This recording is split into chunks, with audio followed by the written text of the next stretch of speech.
And we're alive. Okay, guys, thank you. Good evening to everyone present and to our online viewers at this moment. My name is Willie Medina. I'm the chair of the Policy and Personnel Committee for the glory of God. It is now 5:31. Today is Tuesday, March 4th, and this is the special meeting of the Policy and Personnel Committee. With us is Board Vice Chair and Committee Member Joseph Sakanovic, myself, and I don't see anybody else online. Oh, Andrew Woodson, board member, welcome once again. With that being said, the first item on the agenda is approval of minutes dated October 22, 2024. Motion to approve minutes dated October 22nd, 2024. I will second. Any discussions, any changes? No discussion, no changes. Also, I would like to know, board member, Robert Traver is also online. We're right now approving the minutes of October 22nd. Anybody see anything? Any discussion? It has been second. We approve the minutes for October 22nd, 2024.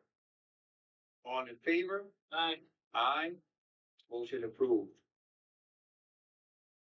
Second is discussion and possible approval. We have 5 items to move to the full board. We'll start with A, sexual harassment and Title 9, P 4000, 1, 4200, 1, and 5145.44. I think Ms. Dominic is gonna share with us. Just to clarify, tonight we will only be speaking about the Title IX policy. The other 4 will be presented during our regular schedule with the personnel and policy committee. That was a recommendation brought to me already. Yep, we're gonna talk about it as soon as we move to the other 4 items. Thank you. So in front of you, you have the draft policy for Title IX.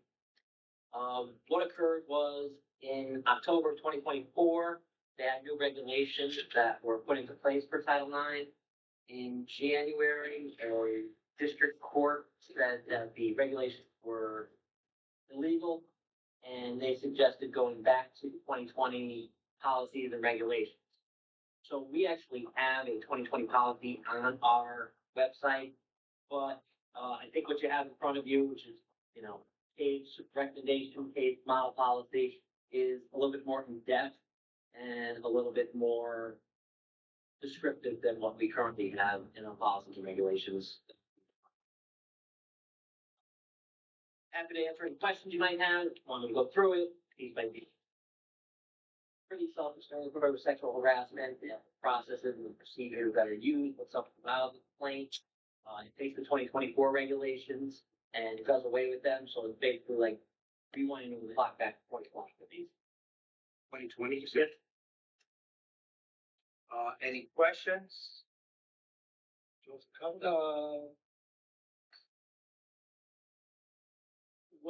the main difference between 2020 and updated? Is it It's a little bit more in-depth, it's a little bit more defining. If you go onto our human resources page and look at our Title IX policy, it is, not as in-depth as the K policy is. I think this presents more detail. I seem to recall a difference between gender equity in sports and abilities. So the 2020 policy, and they there. One is Well, the 2020 policy still has the basis of gender identity. 2024, that may or may not have been in there, I don't know, but this policy, which is recommended by Dave, still has on the basis of gender identity or sexual orientation. So it still includes that. right. Yeah, I'm not commenting on it either way. It's definitely a controversial subject, but then wasn't one of Trump's executive orders having to do with sports? What I believe, and again, I don't know how far you go into this, but what I believe the executive order was that you were to play in the sport that you were biologically capable of playing it. So you can't identify and play in a sport that's not a biological identity. And does this policy fly in the face of that fact? I believe it does. I believe it does, because we're talking here about sexual harassment, sexual discrimination. So I think that this policy is fine with however that plays out in federal. So this would not be rendered illegal. Yeah, I can't foresee that happening because, again, you're discriminating on people based on their beliefs. So I don't think that that would be rendered as illegal. No. I understand. You have a crystal ball that says, but I don't think. So wait. Terribly. Now, I'm not commenting either way on this. I believe everybody got equal rights, no matter how it shakes out. But there's also gotta be some other things to get into account. So what I'm saying today, I trust Mr. Kalovic. Identifying as this is a scenario, and identifying as a female. I would like to join the female tennis team. And you, under this policy, can you guys say, no? That we would have to defer to the federal. What we can't do is discriminate against you based on that. Now, we have to defer to the federal law on whether or not you're allowed to play women's sports. And I believe that executive order said not. But as far as you can't discriminate against you in a position as a HR clerk because you identify as a female, or can't discriminate against you taking a position in the school system because you identify as a female. Most of you want to have the lifelong attorneys and before we touch any of that policies that may hit us. Like us, it was the new mandate from the feds, going back to the tweet language, and the big change. Also, yeah, I didn't mean to cut you off. Now, I just still be a student playing in the scenario of identifying the female as a female. I need to use the restroom. The signs on the door with Title IX policy. They get permissible for me to do so. But that still be the case on the. Yeah, I don't know enough about the executive order that was signed. I have to defer to legal for that kind of an answer. But again, I don't think having the words basis of gender identity renders this way wrong, of course.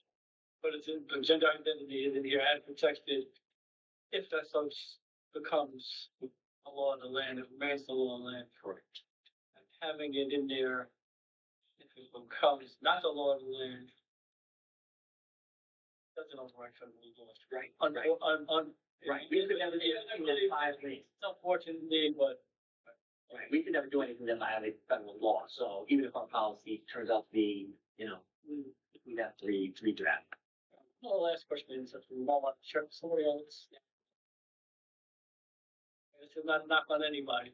And with all policies and everything we want, we try to be as general as possible. It has individual's name as the trial coordinator. Does it have to specify the name? No, and that was gonna be one of my suggestions to you, is that we just make this the position instead of the name. Right. Just because the position, you would think will always be there, but the name might not be, and rather than have to redraft with a new name, it would just be easier with that position. That position will always be the Title IX coordinator regardless.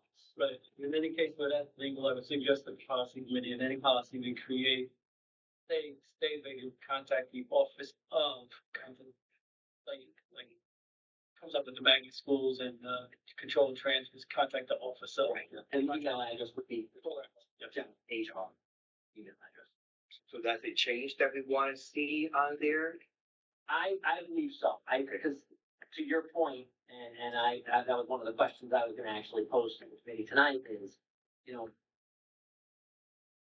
would we want a name on this? They think the position will always remain the same, rather than have to do a revision and do another committee meeting to just simplify, taking a person's name out. And I took no offense to that. Yeah, we're all looking at times where everything's really. I get it, and that was really looking through this policy. That was my only real question that I had for the committee was to, make that position rather than that. So, Okay, so again, before we move forward, so when we move it to the board for approval, that is gonna be one of the changes that you're gonna put on there. So you ready for a motion? I want to see if anybody has any comments with I see no hands with Mr. Chandler, Mr. Woodson, correct? No, I have a question, Matt. Go ahead, Mr. Faber. Yeah, the questions pertaining to the executive order that was recently signed by the current president are really, at this point, premature. Because there are numerous court challenges, and anything that has to do with that new executive order will take years to resolve. Correct. Just for the public to know, this Title IX, the sexual harassment / Title IX, this is a paid recommendation because this is what the state mandates for us to have. We are going to probably visit it again and again because of, like Mr. Strader said, there are some court cases that are happening right now and some things done with the new administration as far as the new president. So this is going to be probably something that we're going to be turning around over and over, but we wanted to make sure that we have the right things in place and a standard distinct to cover us. That way there is a policy and it's updated as of today as we move it forward to the board. I would also like to take that opportunity to welcome Board Chair Jennifer Perez. She's online with us at this So moment. my question and point was, we're initiating this change as a result of a previous court case, not the result of anything to do with the current executive order that was recently acted on. That's correct. This is the most current at this very date, correct? And when I received it from Mr. Dr. Avery and that it came from CAVE as they saw our policies, yes. and this was based on a district court case where they ruled that the 2024 regulations were invalid. So that's where the change came from. Right. So we're not right. So I Executive get order has that. nothing And to so do- the discussion that we just had, having to do with the current president's pronouncement about how he views this issue is irrelevant to what we're doing tonight, is my point. That's correct. And so we're responding to prior judicial action. And I don't, absent the language in front of me, which I'm about to come up the elevator, and I'll see it in front of me. I just wanted to make that point very clear. Because That's correct. The current debate is highly volatile and has nothing to do with this. That's correct. Okay. Thank you. Okay, so I'll accept the motion. Yeah, well, first I'd like to make a motion to amend the documents on these policies and strike everywhere the name of the Director of Human Resources. We're gonna take one at a time. We're gonna take one at a time, so we're doing with A right now, with Title 19 and sexual rights. That would be the only way my name would show up anyway. Right. That will be the one. Thank you. Title 9, policy 4000.1, 4200.1, 51455.4. I second that. Any discussion on that? Jen, just for an update, can you hear me? Yes. Yeah, just for an update, what was recommended, Renato, you just got on, that instead of, having the name of the person to contact, there's a motion on the floor right now that's been made and seconded, just to put, and recommended by Donna.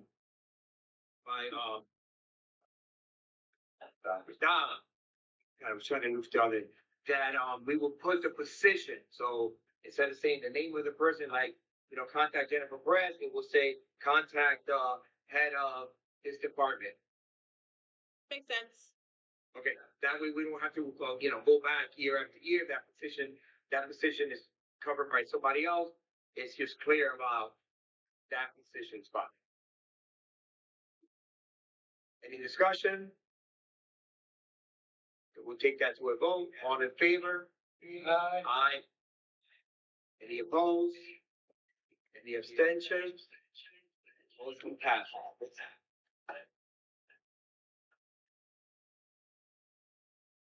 Now, there's been a recommendation.